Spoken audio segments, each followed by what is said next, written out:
আগের দিন হাঁসের বেশ সাঁতার কাটা দৃশ্য দেখেছিলাম। তো ভাবলাম যে গিয়ে আজকে সাঁতার কাটার ভিডিও করি। কিন্তু তারা হচ্ছে আজকে রোদ পোহাচ্ছে, সাঁতার কাটছিল না।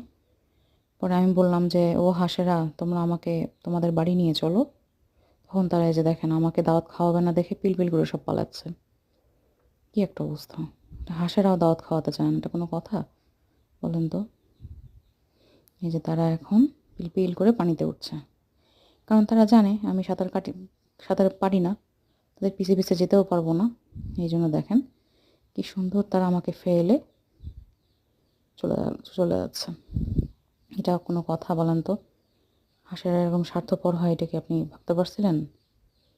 আমরাও তো স্বার্থপর কম না। হাঁসের ডিম খেয়ে ফেলি। হাঁসের ডিম কিন্তু আমার খুব ফেভারিট। এইজন্যই মনে হয় আমাকে ওরা ওদের বাড়িতে নিল না। যাই হোক, দুঃখ করে কোনো লাভ নাই। এই যে বাঁকা তাল গাছ।